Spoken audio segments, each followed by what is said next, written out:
Hi everyone, welcome back to my channel. My name is Taslim and आज का जो video है वो एक डाउट क्लियरिंग सेशन वीडियो है। आज का डाउट ये है कि इंडिया में कैबिन क्रू कितने साल तक काम कर सकती हैं, राइट। उनकी रिटायरमेंट एज क्या है।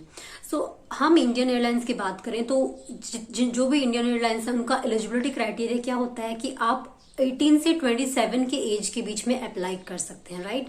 बहुत सारे लोगों को ऐसे लगता है कि जो कैबिन क्रूज हैं उनको शादी के बाद में जॉब से निकाल देते हैं, उनके बच्चे होने के बाद में उनको जॉब से निकाल देते हैं, बट ऐसा बिल्कुल भी नहीं है। आप 40 साल तक कोई भी इंडियन एयरलाइंस है उसमें काम कर सकते हैं अगर आप हेल्दी भी हैं। इवन अगर आपके बच्चे हैं, अगर आप मैरिड हैं, तब भी आप उस काम कर सकते हैं। वो एक अलग बात है कि आप मैरिड होने के बाद में अप्लाई नहीं कर सकते, बट अगर आपने शादी से पहले अप्लाई किया था, आप कैबिन क्रू भी बन गई, तो भी आप 35 से 40 साल तक कैबिन क्रू की तरह काम कर सकती हैं, राइट।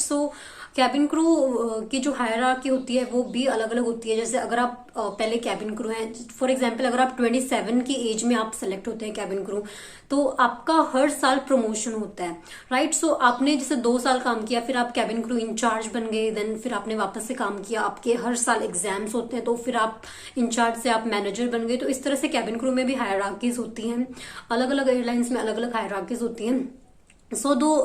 जो एज है रिटायरमेंट की वो होती है अप्रोक्सीमेट 35 से 45 के बीच में, कि आप 35 से 45 के बीच में आप रिटायर हो सकते हैं कैबिन क्रू। और अगर हम बात करें गवर्नमेंट एयरलाइंस की, एयर इंडिया की, तो एयर इंडिया में आप 50 साल तक काम कर सकते हैं, राइट। आपने जो एयर इंडिया एयरलाइंस है, जो गवर्नमेंट एयरलाइंस है, उसमें देखा होगा कि जो कैबिन क्रूज हैं वो काफी एज्ड हैं।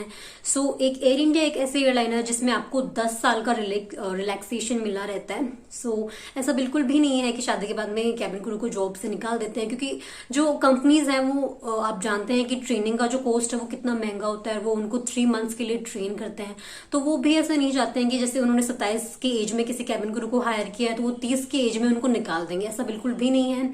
तो जो रिटायरमेंट एज है वो होती है 35 से लेके 45 के बीच। आई होप आपको आज का जो डाउट था वो क्लियर हो चुका हो। फिर भी अगर आपको कुछ डाउट्स हैं cabin crew and ground staff के करियर के रिलेटेड, तो आप मुझे कमेंट सेक्शन में पूछ सकते हैं, क्योंकि मैं मेरे सारे जेन्युइन कमेंट्स का रिप्लाई करती हूँ। आपके जो डाउट्स हैं मैं उन पे हमेशा एक अलग वीडियो बनाती हूँ। एंड अगर आपने चैनल को अभी तक सब्सक्राइब नहीं किया है तो आप प्लीज सब्सक्राइब कर लीजिए, क्योंकि मैं एजुकेशन, करियर एंड इंग्लिश से रिलेटेड वीडियोस बनाती हूँ। And thank you so much for watching this video.